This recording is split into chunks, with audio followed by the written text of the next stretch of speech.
There were a few rebel ships here and there, but there was no organization to the battle. Where was the Council flagship? Something had gone terribly wrong. But he had the Sky River, and the Ravens had nowhere they could hide.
The portal was heavily guarded. Must go someplace they really didn't want it to go.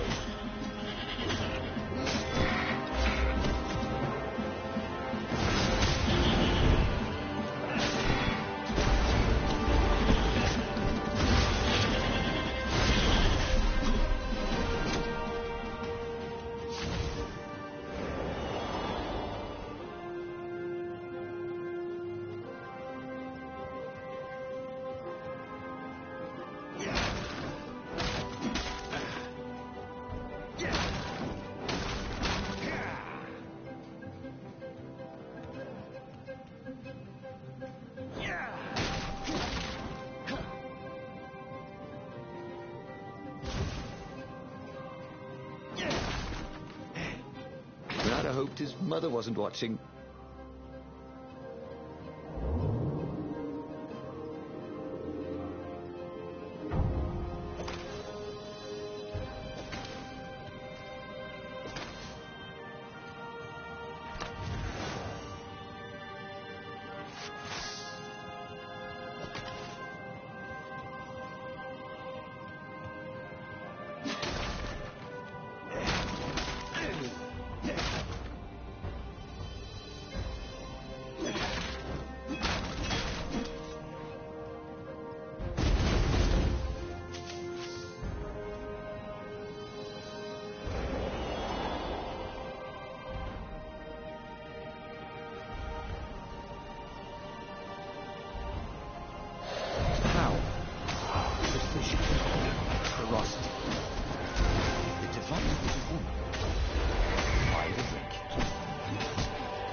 Slippy's hit, he thought.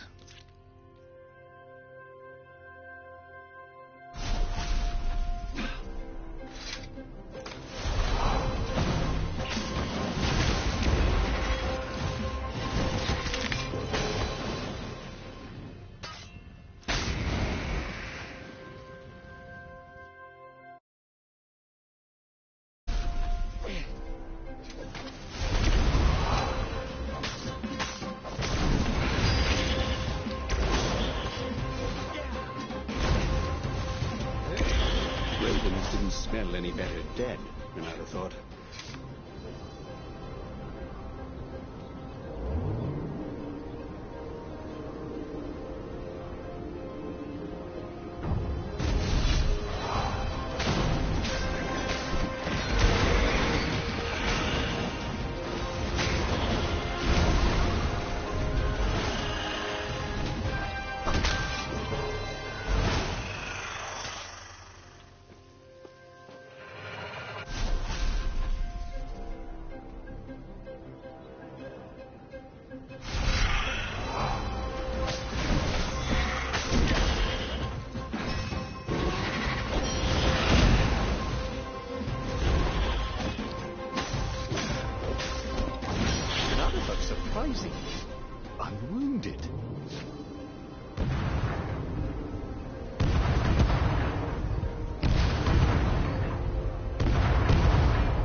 was on the deck, bleeding.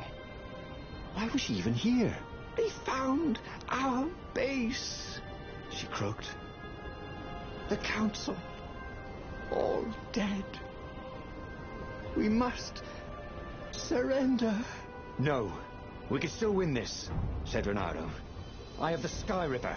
He would be a real hero and save the day, even when all appeared to be lost.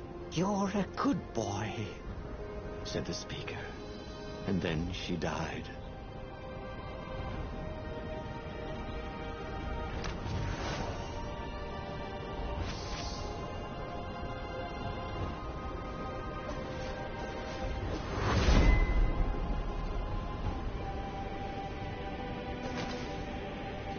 What was really fun was hooking yourself onto a moving ship.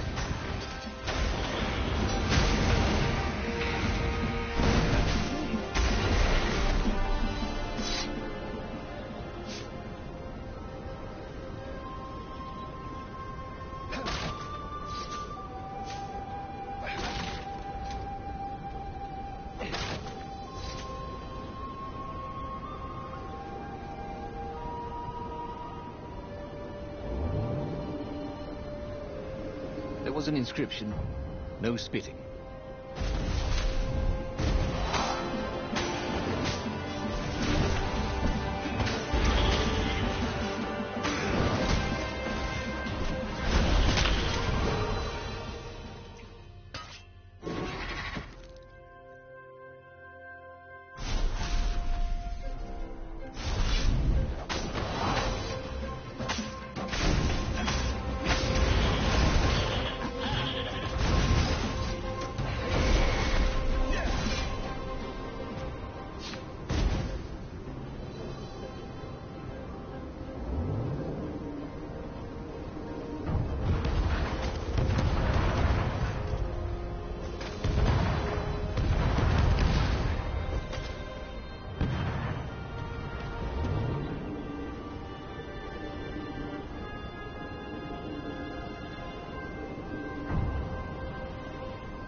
Fired the Sky Ripper.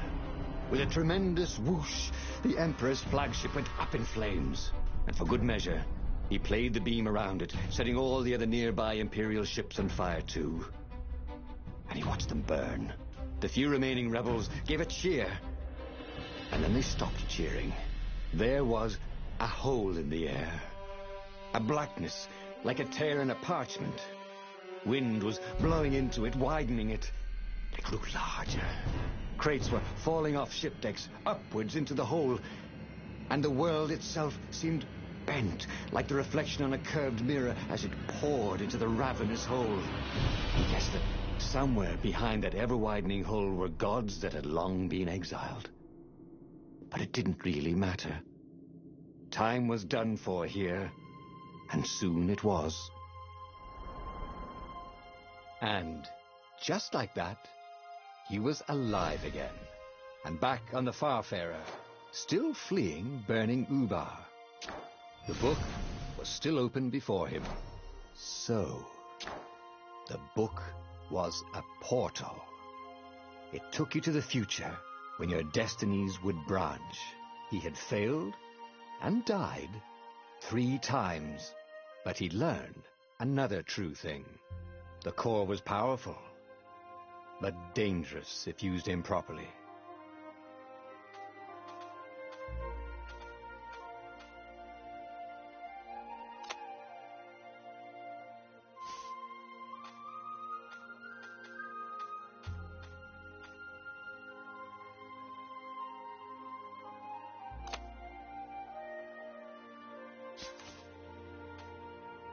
But he was starting to feel like he was getting the hang of this. There was a way through to victory. He could feel it. He just had to keep running the path of Destinies. With that, the book fluttered back to the beginning, and he fell into it. The clouds parted over the Isles of Boreas. It was time to choose. The rebellion was in trouble. Ravens were scouting for the secret rebel base. They needed a game-changer. Pieces of the Sky Ripper had surfaced. Renato knew that using it could go catastrophically wrong, but he was sure he could figure out how to use it safely. Also, a temple had risen out of empty desert. The Iblis stone was hidden there. It was a dangerous artifact. It could corrupt its user into a bloodthirsty monster. Maybe he could find a way to use it, to take its power without surrendering to its wickedness. And also, his old friend Lapino needed rescuing. Of course, Renato had a pretty strong suspicion that Lapino had betrayed the rebellion. But could Renato really leave an old friend to the Ravens?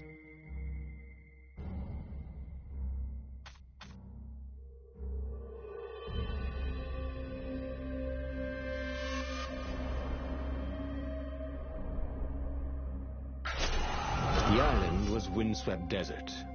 No one went there except ostriches and ostrich hunters. The Iblis stone. It would whisper promises in his ear, offer him power for blood. But this time, Renato was sure he could master it.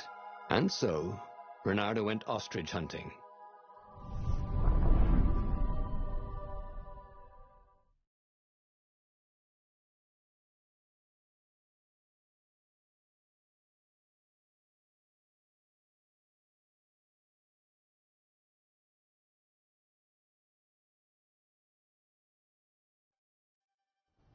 Every child could sing verses about the Sky Ripper, but ancient codices held hints of other things.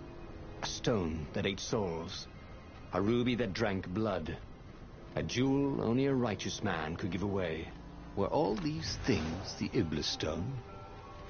Long hidden in a buried temple? Another ancient item that was only resurfacing now? Drawn up from the deeps by the Emperor's horrific rituals?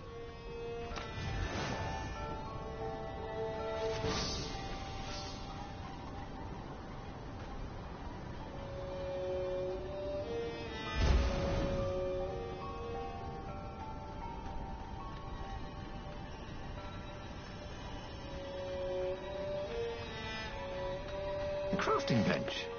Renato wondered what he could make with it.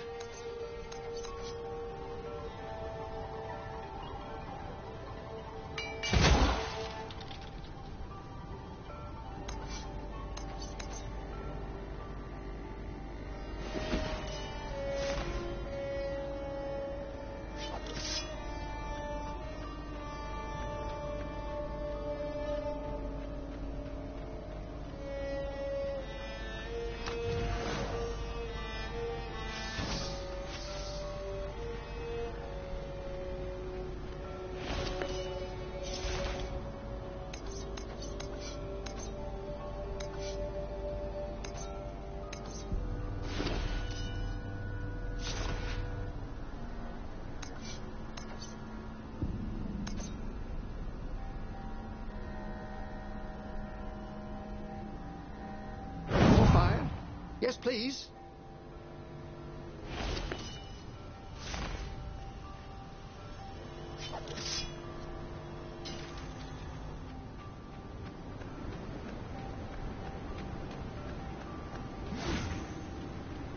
What was he doing here? The last time, the stone had fought him for possession of his own soul.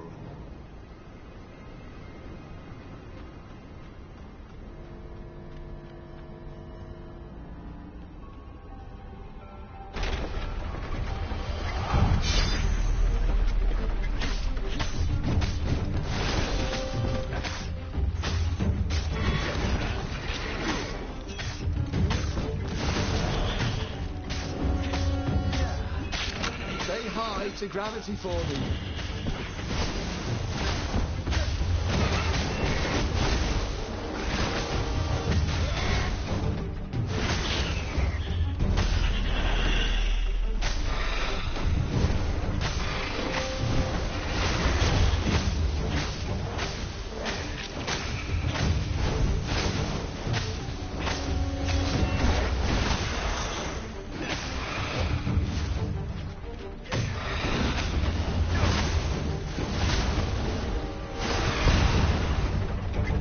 Ravens were already here, cawing in frustration.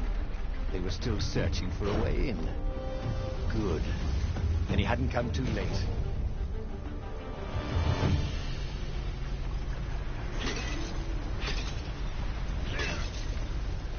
Ronaldo felt like he was ready to learn new things.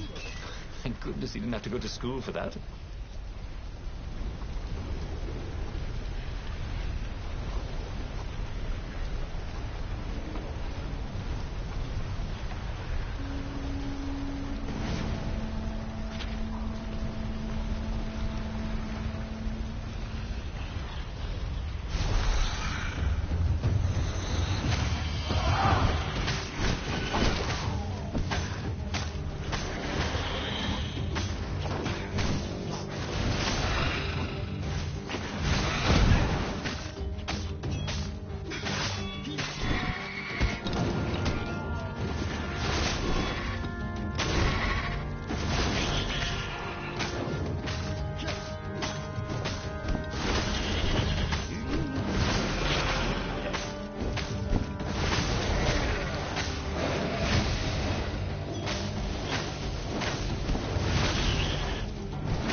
I'm the hero.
Bernardo did not feel well.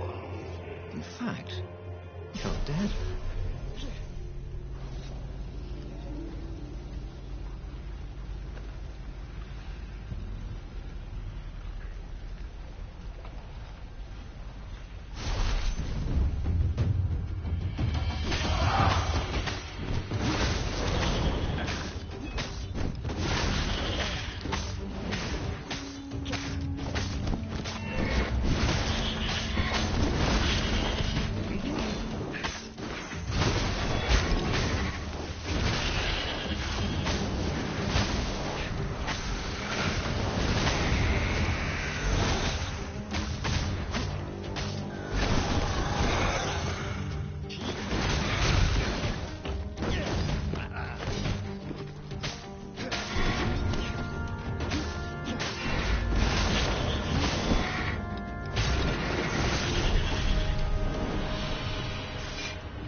Ice walls only let you through if they knew you were cool.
What else could you hook?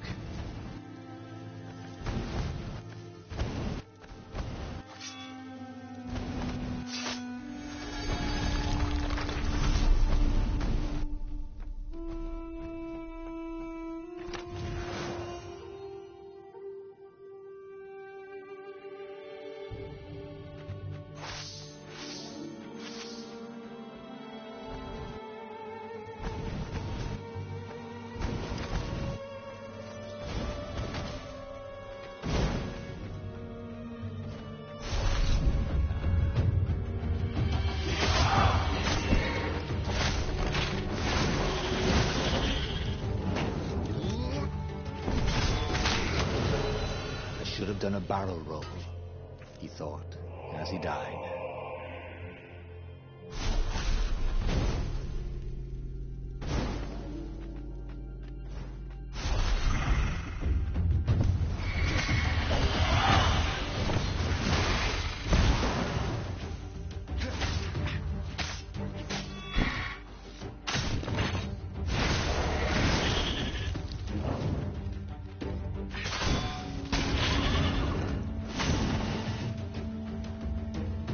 I think this is yours, said Bernardo, but he couldn't hear his enemy's answer.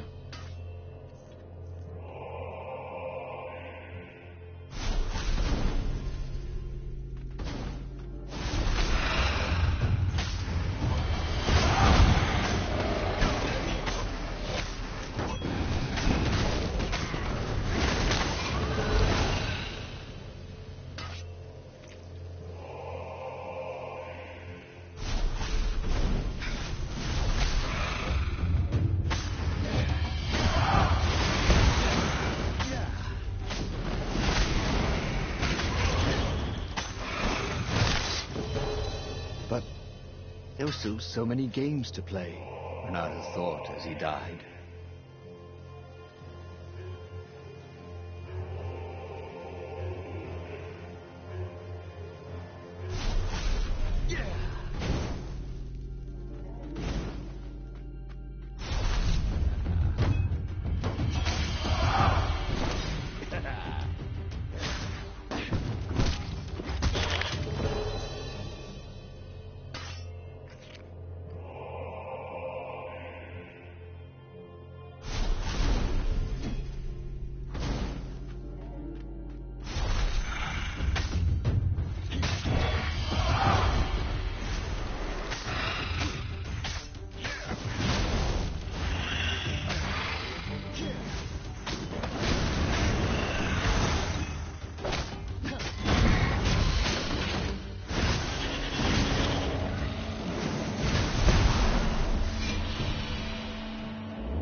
No skateboarding, the sign said.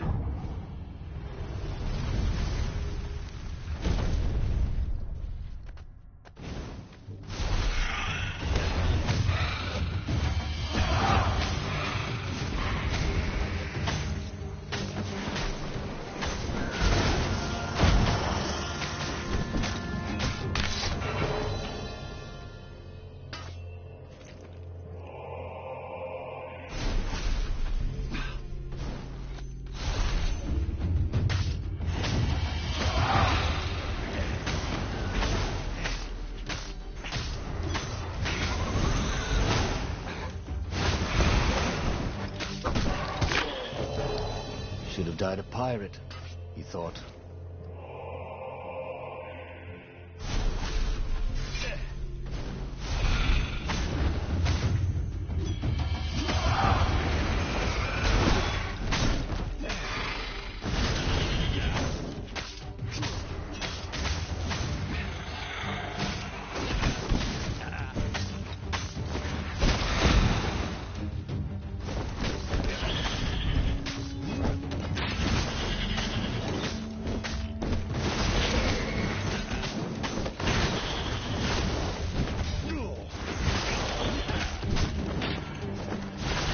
Just getting warmed up, he thought.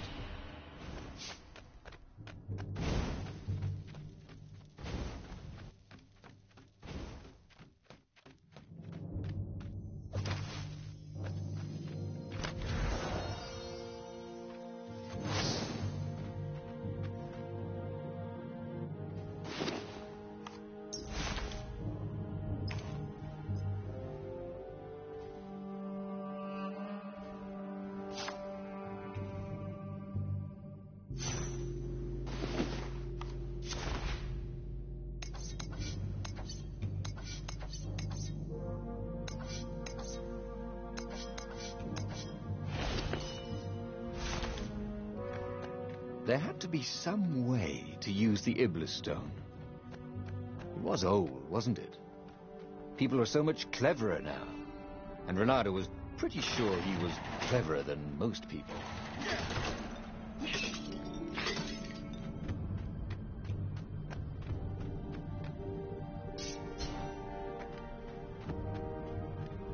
Renato smashed.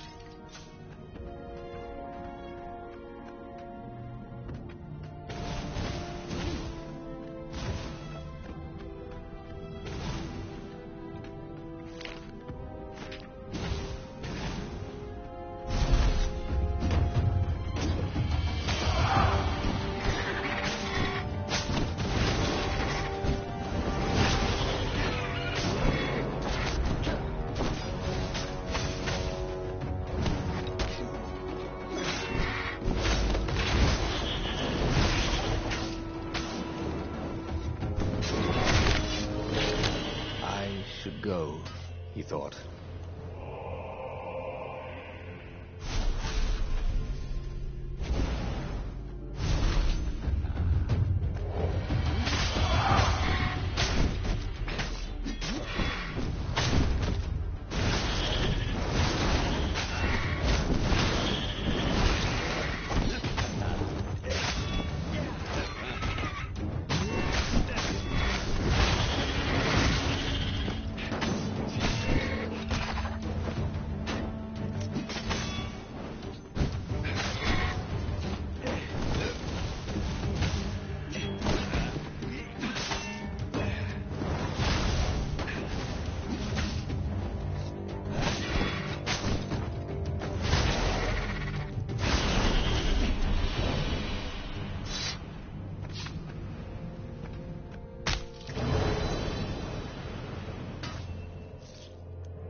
did not get past this point. Obviously, the temple builders knew how to deal with tomb raiders.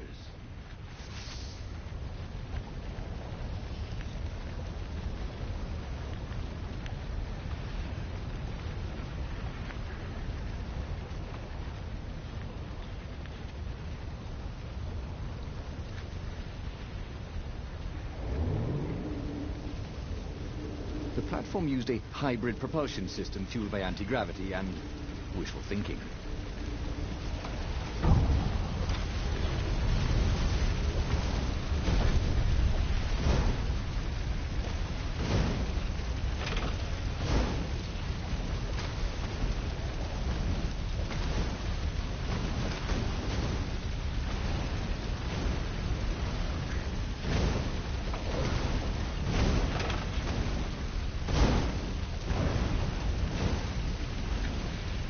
Renato wondered if his future self had commissioned these poles.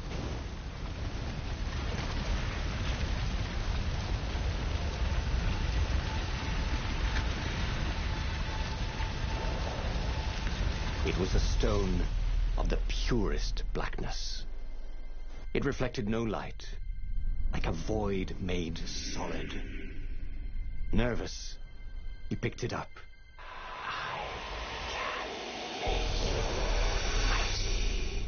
Who said that?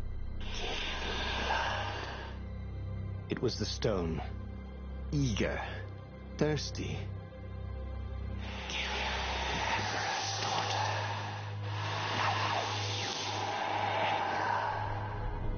That seemed tempting and terribly wrong. Zenobia was the Emperor's greatest general and a potent witch.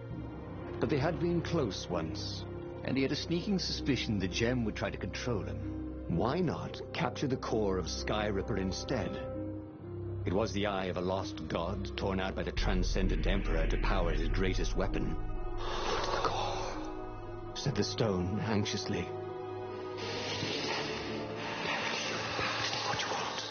But even though Renato knew how evil the gem was, he had a clever plan for dealing with it.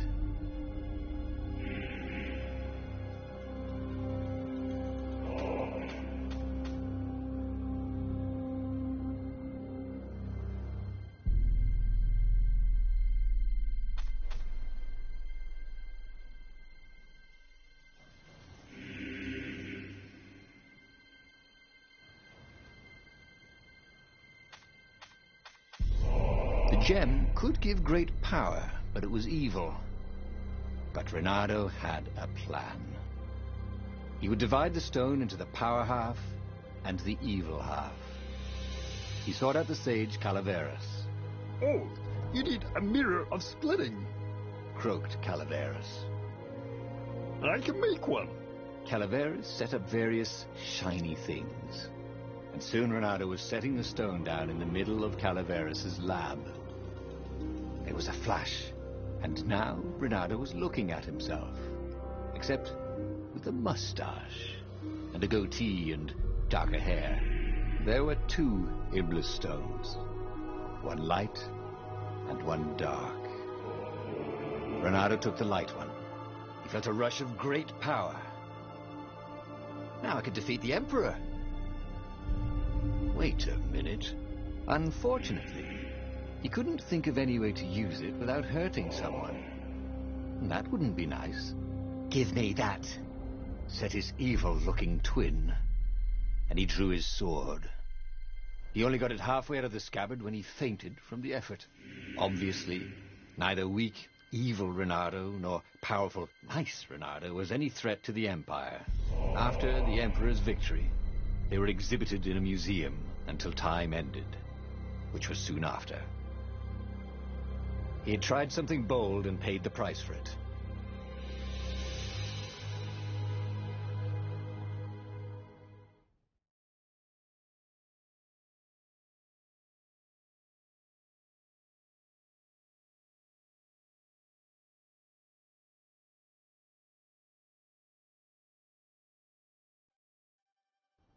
Every child could sing verses about the Sky Ripper, but ancient codices held hints of other things. A stone that ate souls, A ruby that drank blood. A jewel only a righteous man could give away. Were all these things the Iblis stone? Long hidden in a buried temple? Another ancient item that was only resurfacing now? Drawn up from the deeps by the Emperor's horrific rituals? Ooh, sparkly, thought Renato.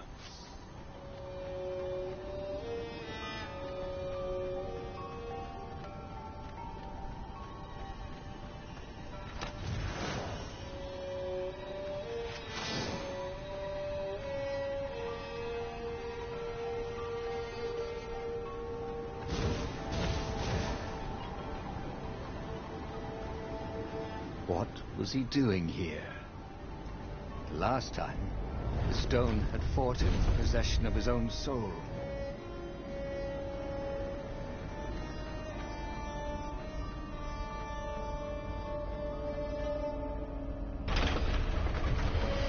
Hey, what do ravens say when they die? Never mind. I'll wait.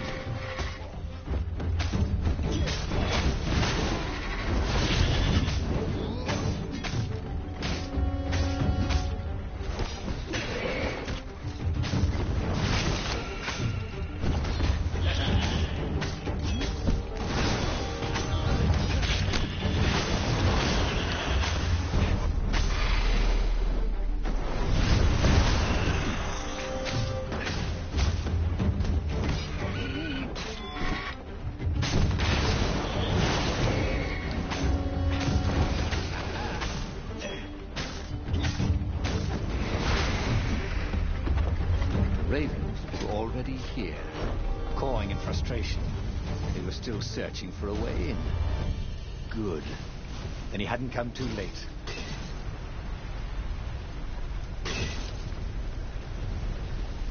Renato had been the terror of the sandcastles when he was 2.